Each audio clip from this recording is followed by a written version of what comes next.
Hi, this is James Shug with Westpac London's end of day report for Wednesday, October the 24th. Well, the session started off with a modestly positive tone in equity markets because of the Chinese PMI for October, still contracting but at a slower pace. That helped markets along at the start. But then the equivalence surveys for the Europe, for Germany in particular, the PMI for October there was very weak, both in manufacturing and services. There was a slight rebound in the French equivalent surveys, but the overall Euroland composite PMI in October fell from 46.1 to 45.5. That's a new cycle low for that survey. And the German IFO Business Climate Index fell from 101.4 to 100, which is also a new cycle low. That was driven entirely by the current conditions component. Expectations, which had fallen 5 months in a row, were actually unchanged in the October reading.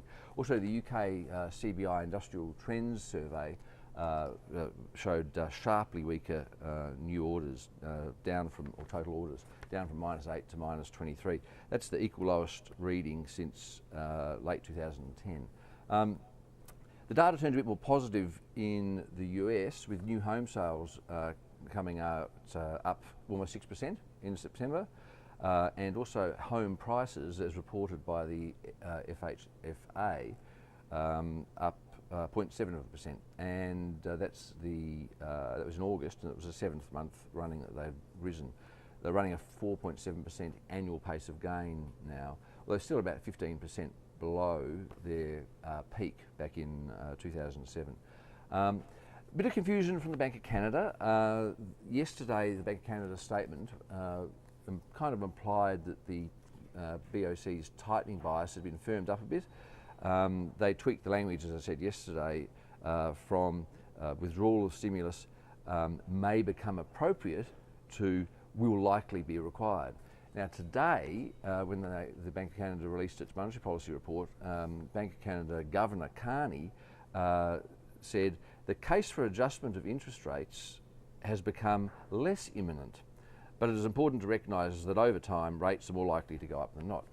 So why he kind of made the language harder yesterday but then says the case is less imminent, well, someone's probably asked him, but I haven't heard the answer.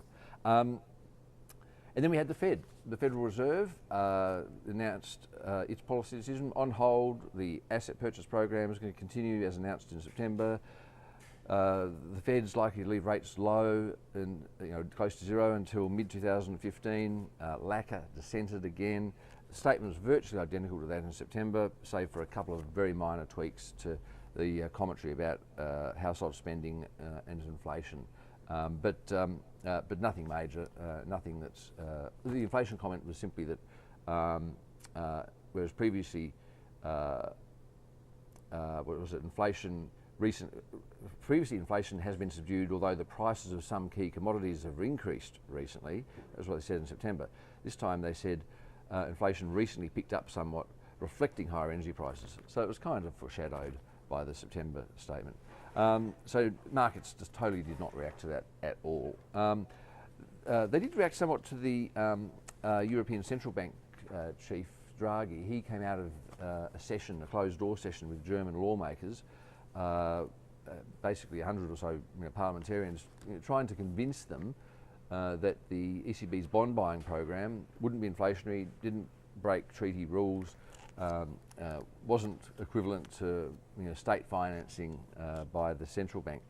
And I've got to say, the comments that politicians made after the meeting seemed to be mostly supportive, that he'd been fairly persuasive. Not everyone was won over, and even Draghi himself said that, that it would be too ambitious to try to win over the German public.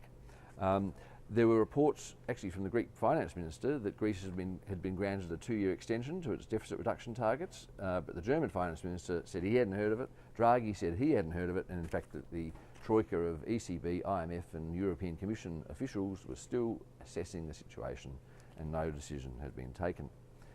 So that was the news today. Of course, we had Australian CPI as well, which was stronger than expected, but doesn't stand in the way of a rate cut in November, according to us. So, markets. The FTSE in London closed up 0.1%, the French market up 0.6%, the German market up 0.25%, a 0.6% rise in Spain, Italy up 0.8%, the Dow at the moment is up 0.1%, that's at 13,117, another hour or so, well, less than an hour or so of trading to go.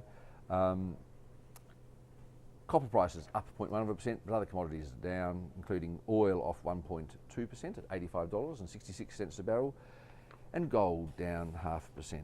It's exactly $1,700 an ounce. The Aussie dollar, though, it's up a cent since I spoke yesterday. It's at 1.036. It was supported by the CPI, which for some made a rate cut less likely, and it's been supported by the modestly positive sentiment in equity markets today and the Chinese data.